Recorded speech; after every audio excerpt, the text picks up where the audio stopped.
Мәңгілік бала бейне Роза Мұқанова. Меңіреу қалпы дел-сал болып мүлгіген жым-жырт түнді бетке алып, терең сайға шыққан Ләйлә қыздың жолында қара жамылған әлде бір бейне қараңдап сусып барады. Жапан түзде жүрген неғылған жан дейді қыз көңіл алабұртып. Мен адамдар әулетінің рухымын дейді бейтаныс үрейлі үн сонау алыс бір жақтан дауыс салып. Терең сайға бет алған Ләйлә қыз бұл сәтте беймезгіл, рух тұрмақ адамзат қасиетінің өзіне де сенуден қалған. Тек қана осындай меңіреу түнді, сол түнмен аймаласып, толықсып тұратын қияқтай әдемі айды сырлас еткен. Көкірегін кеулеген мұң арызын осы арада, терең сайда сыбырлайтын.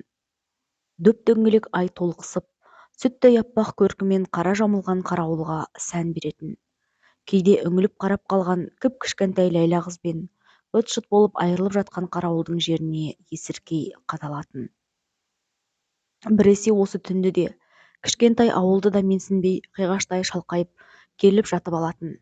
Бәлкім, сонда үңірейіп, ойылып жатқан жаралы жерге қарап, апыр-ай, сенде шынымен-ақ қасиет қалмаған ба? Тозған шүберектей осынша жырым-жырым болып не күн туды? Түн ішінде сайға келіп, жасырынған мынау неғылған жан? 16-дағы бойжеткен қыздың кейпі ме? Сорлау, мәңгі бақи бала кейіпте қалуыңа не себеп болған? Бұл азаптың қай түрі деп, олардың өздеріне кінә артып тұр ма? Әлде қарауылдың жеріндегі бар сойқанды сезіп, әлдекімдерге көктен аңырап қарғыс айта ма? Әйтеуір жанындағы жұқалтаң бұлттарға екі бүйрегін кезек тіреп алып зарлап тұрғандай көрінеді. Ләйлә айға қараған қалпы қалғып бара жатыр екен, селт етіп көзін ашты. Жанарынан үзілген бір тамшы жас дір етіп иегіне құлады. О жарғай, мүсіркеме сен мені, мен күнәсіз қыз боламын. Сезімім бүтін, ақылым дұрыс. Бірақ мынау тіршілік дүниесінен безінген жұдырықтай жүрегім кек пен қасіретке толы. Мен өзіме адам сияқтымын, басқаларға адам емес, адам пейілін тәубаға түсіретін мүгедекпін. Қарауылдың адамдары мені көрген сайын, мұны Алла тағала адамдар тәубасына келіп, қол-аяғының саулығына, 12 мүшесінің дін амандығына шүкір етсін деп жаратқан дейді. Солай ма жарғай? Мен саған ғана, сенің өзіңе ғана сенемін. Тым болмағанда үмітімді сен ақтарсың. Сонда бұл жұрт нені айтады? Мен кіммін осы? Мәңгілік пе? Шыныменен-ақ мәңгілік өспей қалған бала кейіп пе? Ләйлә қыз сөйлеп отыр. Мылқау ай дөңгелеп алыстап барады. Ләйләні да жерді де аймалап барады. Өз жасыма лайық қыз болғым келеді. Иә, менің де әп-әдемі, нәп-нәзік қыз болғым келеді. Ләйлә жаңағы өзі жасырынып отырған қап-қараңғы терең сайдан жүгіріп шықты. Жасаурап үкідей қадалған қыз көзіне сұп-сұлу, әппақ ай үрке қашып бара жатқандай көрінді. Сол 8 жасар мәңгілік бала бейнеде өспей қатып қалған Ләйлә тамыры адырайған егде қолдарын сермеп көкке көтерді. Ей, қашпа менен, қашпа. Бәрібір сені тауып аламын. Жасқандың ба? Сен де менен жеркенемісің? Сен де менен қорқамысың, жарғай? Ай барған сайын алыстап сырғып барады. Мүгедек қызды да жырым-жырым болып айырылған жер бетін де менсінбей, қап-қараңғы түн серігін қолтықтап, толықсып, кергіп барады, ұзап барады. Ләйлә қыз бұдан сайын дауыстап, қол бұлғап айқайлап тұр. Ертеңде қайта оралшы, ертеңде терең сайда кездесейік. Мен сені сонда күтемін, терең сайда күтемін, жарғай. Ең соңғы сөздерді айтқанда иегі кеңсеңдеп, жүрегі құрғыр алай-дүлей соғып езіліп кетті. Бұл жолы қарауылға бет алған Ләйлә қызға Шыңғыс тауының еңселі биік шыңы барған сайын шөгіп бара жатқандай көрінді. Бұл жолы қыз түн қойнындағы ербиіп көрінген тау белестерінен бір түрлі сескеніп, үрейленіп келеді. Әлгі бір адам рухымын дейтін түн иесі де қартайған тау етегінен пана іздеп жүрген қаралы киімділер ме көзі бұлдырлап кетті. Өзі тұратын Қатира тәтесінің үйіне жақындай бере тынысы тарылып, демі қалтырай шықты. Есіктің тұтқасынан қолын соза беріп, қайта тартып ала қойды. Үй ішіндегі өзіне тосырая қарайтын, ішіп-жеп қадалатын көздерді көргісі келмеді. Жұрт ұйқыға батқанша отыра тұрсам да болар деп есік алдына кідіріп қалды. Сол сәт тосын шыққан дауыстан шошып кетіп баж ете түсті. Қатира екен. Әй, қас қарайса жүн қуғандай осы сен қайда кетесің? Не пәлең бар, а? Ләйлә үнсіз төмен қарады. Ісініп, қызарған жанарында әбден сілесі қатып шаршаған күйін де тәтесіне сездіргісі келмеді. менің мұңымды бөлісер Қатира ма? Онан да үнсіз тұрғанының өзі жақсы дегендей ләм-мим деп тіс жармады. Қайда жүрсің деймін саған? Ләйлә тағы да үн қатпады. Жоқ, Тереңсайда отыратынымды ешкімге, ешбір жанға айтпаймын. Мен Аймен кездесуге, сонымен сырласуға барамын. Жарғайдан басқа жанымды түсінер жан таппаған соң Тереңсайға жүгіремін. Ол сәтте мені іздемеңдер, менен сұрамаңдар, мені көрмеңдер. Енді саған жетпей жүргенім меңіреулік пе еді? Оған да жетерсің, меңіреуде атынарсың. Қыздың көзі жарқ етті. Қатира мырс етіп айызы қанғандай қыздың аяқ-қолына сұқтана қарады. Ләйлә қыз мүгедек денесіне сабырлық жинай алмай, ызаға булығып қалшылдап барады. Қолы мен аяғына әлдекімдердің көзі түсе қалса, қу жанын қоярға жер таба алмай намыстанып несі шығатын. Мынау шамадан тыс үлкейіп бара жатқан егде қолдар мен жетілмей қалған аяғына ешкімнің көзі түспесе екен, байқамаса екен деп зар қағатын. Ал Қатира болса әдейі қақшиып, шошынаймен мұның жанды жеріне тисе түскесі келгендей сұқтана жиіркене көз тастады. Осындайда Ләйлә қыздың жаны шырқырап, жасырынар жер таппай аласұрады. Қайда болдың деймін? Мал қораға қайтып, қол жетпей у-шу болып жатқанда қайда қашып кетесің? Айт деймін енді, ойбай. Ләйлә көзін жерден алмаған қалпы. Адам емеспіз бе деп ақырын күбір етті. Сол-ақ екен, Қатира ыршып түсті. Сөзді қара, адам емеспіз бе дейді. Адам сиқы жоқ кейпіңе неге қарамайсың, а? Қатираның ащы тілі сумаңдап, Ләйләнің бала жүрегін қып-қызыл қан жоса етіп тілгілеп, пара-парасын шығарып түтіп жатыр. Бұрын осындайда жанына тиер сөзді естігенде шырпыр болып, зар қағып, жылап еңірейтін қыз, бұл жолы бедірейіп қатқан қалпы, өңі қуарып, Қатирадан көзін алмады.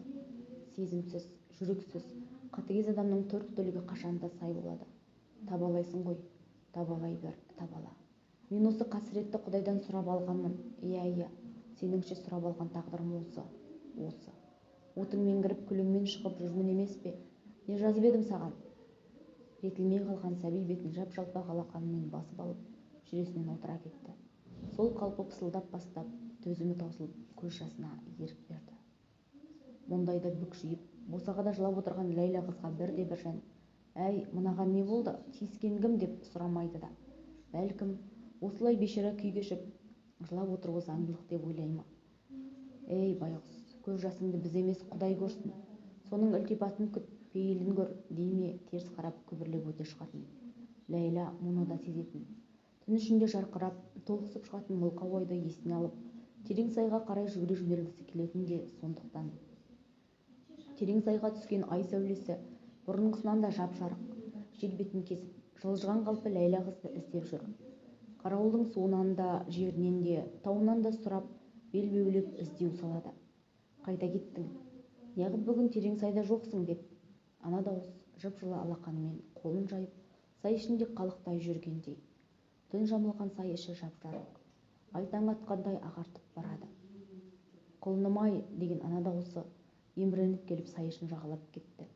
Сол-ақ екен, тып-тыныш бір әлем орнады да, көкірегі қарс айылып, ана бейне дауыс салды. Сен құрсақта жатқанда Дегелең тауының төбінен жер астын дүмпілдетіп жарылыс болып жатушы еді. Сол басылды ма? Еңгәләп, бесікте жатқан сені талай рет сол жарылыстан қорқып, шыр етіп, қолды-аяққа тұрмай безілдеп кетуші едің. Сол әдетің ес білгенше қалмап еді. Сен Шыңғыс тауының етегінен көтерілген ауадағы қып-қызыл, саңырауқұлақ іспетті, лаулап жанған алауға қызығып жүгіре жөнелетін едің. Қазір ше?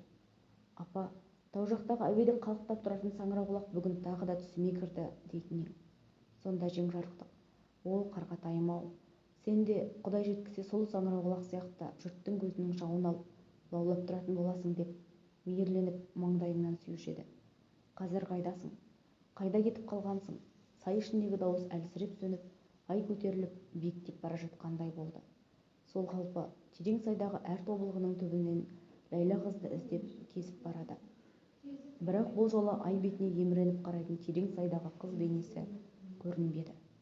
Адамдар қара-құрым болып, көп жиналып жерден бойын аулақ салып, көзге түспеуге тырысып жүруші еді. Қатира қояр да қоймай бұған жік-жапар болып жабысып алды. Жүр, қарауылда той бар, сонда барайық. Сен сорлыда бір сейіліп қайт. Ләйлә не айтарын білмей кезерген жұғалтаң ернін тістелей берген. Елдің көзі ақ, жұрттың сөзі. Бұл ойын қатераға сездіріп мүсәпір күй танытқысы келмеді. Сылтауратып шаршап отырмын деген. Қой-ей, жүр енді, деп әйел қызды жұлмалай берді де, көнбейтін болғасын қолын әр жерден бір сумаңдатып қытықтай бастады. Қыз қарқылдап кеп, қыстығып күле орнынан көтерілді де, үп-үлкен алақанымен әйелді кеудесіне итеріп қалды. Сол сәт Қатеренің өңі құп-қу боп кетті. Бармасаң қой әрі. Барамын, кенет Ләйлә әлдекімге ерегіскендей барамын деді. Тынай десейші, менен басқаның бәрі де бақытты, бәрі де көңілді. Бұл дүниенің бар бақыты 12 мүшігінің саулығында екен ғой. Көпке қиған бақыттың өзіне зар болған қандай сормаңда едім. Ләйлә той өтіп жатқан үйдің көңілді адамдарына қызыға қарады. Бұршақ-бұршақ болып төгілген көз жасын әлсін-әлсін ел көзінен жасырып сүрте берді. Білемін, өспеймін. Құдірет-ау, басқа мазағың жетпегендей. Әлі көрсетер қасіретің көп пе? Онан да бір жола жоқ боп неге етіп жібермейсің? Неге? Саған да керегім жоқ па? Менің қасиетсіз бейнеме ыржалаңдап күлгің келе ме? Көңіліңе басқа ермек таппай, мәңгі өспейтін қыз тағдырын қызықтайын дедің бе? Ләйлә, Ләйлек, ақ Ләйлә. Қыз жып-жылы жігіт даусына елең етті. Қаптаған жұрттың арасынан әлдекім жырылып, қолын созып бұған қарай жақындай түсті. Ой, деп таңданды қыз. Құмарды қара. Құмар, қандай әдем болып өсіп кеткенсің. Ғажап, өзімен бір партада отырған Құмарым ғой. Көршім ғой Құмар. Иә, сен мені үнемі Ләйлек, ақ Ләйлек дейтінсің. Ләйлек деген құстың аты. Ол сондай нәзік, сүйкімді құс дейтінсің. Қыз бір түрлі есін адасқандай есеңгіреп тұрып қалды. Таныдың ба, деді жігіт ақырын жымиып. Таныдым. Неге танымауым керек? Сен сондай өзгеріп, әдемі болып кетіпсің. Бақыттысың ғой. Кешір мені, ренжіме. Сен де бақыттысың, Ләйлек. Құмар қыздың мәңгілік құрысып қатып қалған бала бейнесіне мән бермеді, көрмегенсіді, білмегенсіді. Қыздың онсыз да өзіне қадалған мұңлы жанарына жара салғысы келмеді. Оның ішкі дүниесінің ойсырап тұрғанын да сезбегендей, қыздың кіп-кішкентай иығына қолын салып, Ләйлек, жүр билейік, мен сені биге шақыруға келдім. Сол сәт жәудіреп қараған Ләйлә қызды жерден көтеріп алып, маңдайынан сүйді. Қыз жүрегі езіліп кетті. Жігіт қызды көтерген қалпы қаптаған көпшіліктің дәл ортасына еніп барды. Екеуі де бүкіл дүниені бір сәт ұмыт еткендей айналып билеп жүр. Ләйлә қыз көзін жұмды. Басы айналып кетті ме, әлде ұмыт болған қыз сезім селт етіп, мұның әлсіз денесінің тынышын алды ма, көзін аша алмады. Сол қалпы Құмардың мойнынан қапсыра құшақтап қатып қалыпты. Жігіт сәл сыбыр етіп, Ләйлек, ақ Ләйлә, деді. Қыз есеңгіреп барып көзін ашты. Тойға келіп едік. Ауылда ешкімде қалмауға айналған ба? Қалай? Сені көріп қуанып кеттім. Қыз жүзіне қызғылт рең пайда болды. Bir түрлі қысылып, ұялып тұр. Үстіне киген қып-қысқа шыт көйлегінен де, Қатераның қояр да қоймай мұны бала сияқты етіп, дәл төбесіне қып-қызыл бантик тағып бергеннен де намыстанып, күйіп барады. Бірі балалықтан қол үзіп, бозбаланың күйін кешірер. Бірі керісінше, ол жақтан қол үзіп, мәңгі бақи өспей, жетілмей мүгедек кейіпте қалған. Әлде тағдыр дегеннің өзі осы ма? Өзіне сөйлеп тұрған жігіттің даусы бұл жолы әсерсіз болды ма? Әлде тағы бір сүреңсіз сұрғылт ойдың шырмауына түсіп кетті ме? Әйтеуір, Құмардың бірде-бір сөзіне құлақ аспады. Меңіреу адамша сілейіп қатып қалыпты. Қыз егделеп кеткен қолын жасыра қойды. Ұйқыдан оянғандай есін жиып жан-жағына қарады. Жалғыз өзі.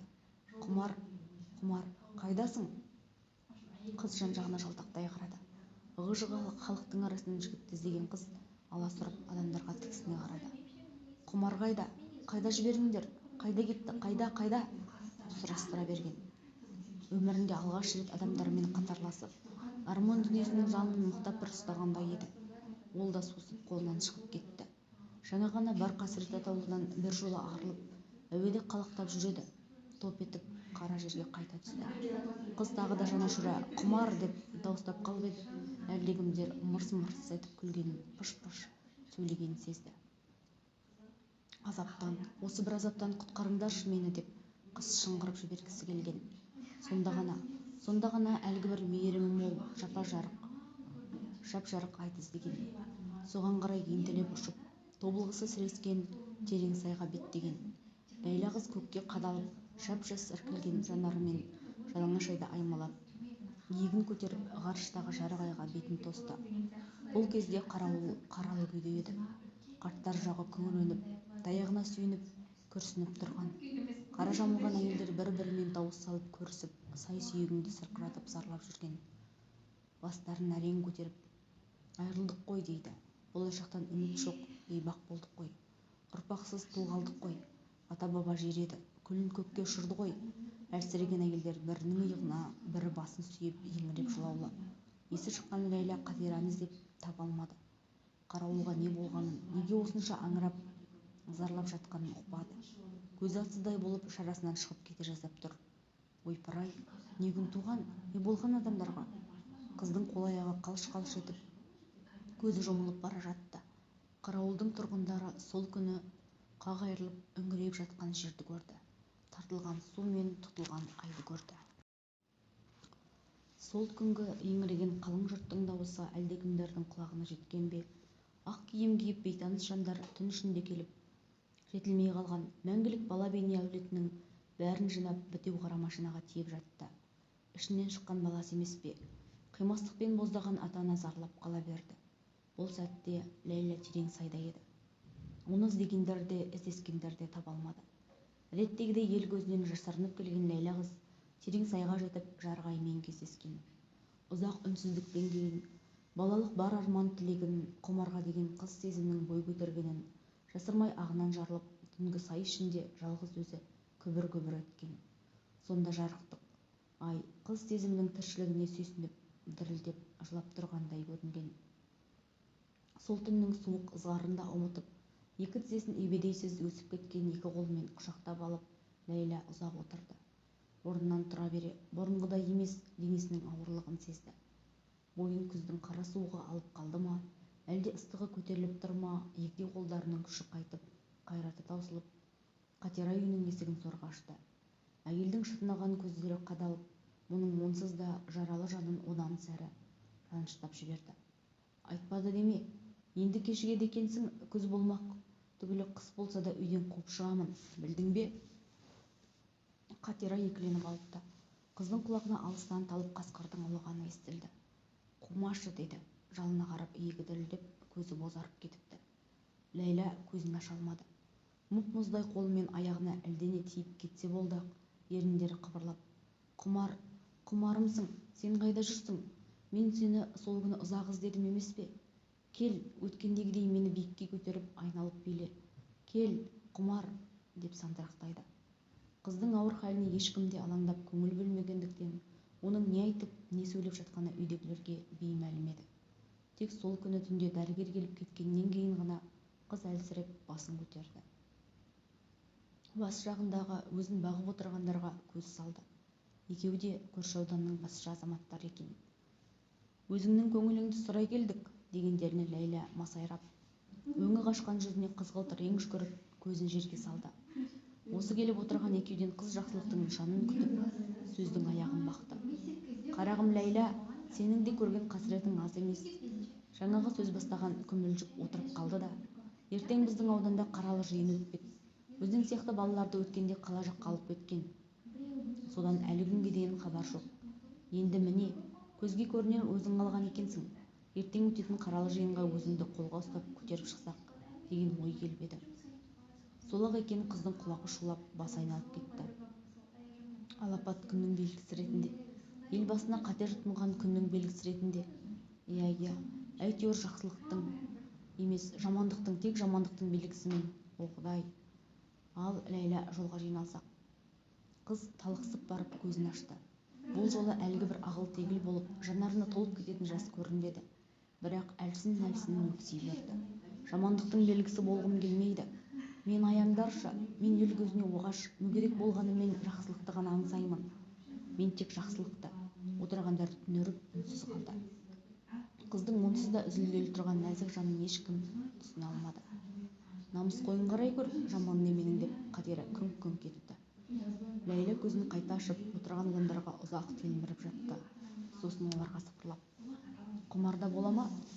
Онда сол қаралы жиынға келе ме, деді. Әрең жұтып, еш нәрсе түсінбеді. Ләйлә көзін қайта жұмып ұзақ жатты да бір уақытта ап-анық еді. Бармаймын, бара алмаймын, кідірмей жүре беріңіздер деді. Тұңғышымның да қызығын көруге жеткізбеді.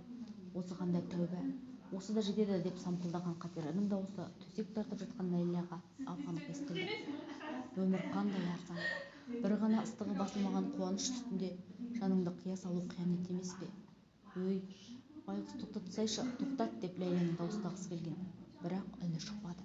Қатира үйіне келген біреуге даурығып сөйлеп жатса керек. Той өткеннен кейін-ақ қарауылдан кетемін. Қасиетті жер еді. Қадірден әбден жұрдай болды. Жақсының арты жын деуші еді. Шынымен-ақ адам естіп көз көрмеген қасіреттің бәрі Абай ата басқан топырақтан шығып жатқан жоқ па? Алланың әмірі деген осы да, деп ойлады Ләйлә қыз. Төсек тартып жатқан қыз бетіне ай сәулесі түсті. Қарауылдың барлық терезесінен сығалап, іздеп, тінтіп жүріп, Ләйлә қызды әрең тауып алған сияқты. Әппақ болып, өңгеленіп, ерекше бір нұрмен қыз бетіне төніп тұр. Науқас қыз айға қарап алғаш рет жымиған. Көптен күткен жан ашырын, сырласын терезе сыртынан байқап қалып, қыз жүрегі елжіреп сала берген. Өз тағдырына, адамдарға деген өкпесі сол күнгі ағыл-тегіл көз жасына айналды. Сол сәт жап-жарық айдан мәңгілік адасып қалатындай тағатсыздана сүйсініп тағы да қарады. Қасірет шеккен жан иесінің жалғыз ғана сырласы өзің екеніңді ұмытпа, деді. Айда, қызда бір-бірімен ажыраса алмай, бірін-бірі қимай ұзақ аймаласты. Жарық ай Ләйлә қыздың қара жерге қимады. Ләйлә да алғаш рет айды түн қойнына қимаған. Ұзақ кідірістен кейін екеуінің бір-біріне деген тартылыс сезімі әлсірей берді. Екеуі де тіршіліктің елшісіндей елеңдеп, алшақтап қашып бара жатты. Жап-жарық ай қыз бен жарды айналып алыстап барады. Ләйлә қыздың жанары айға қадалған қалпы айырылғысы келмеді. Соншалық қиналып жатып тырысып еді, жігері жететін емес. Ойына біткен күш-қайрат мүлдем азайып, бітіп барады. Қыз бетіне түскен ай сәулесінен самайына қарай құлап, жол салып, дөңгелеп жатқан көз жасы анық көрінеді. Жанарындағы көлкілдеген жастың әсері ме, қыз көзінің сәулесі азайып кеткендей болды.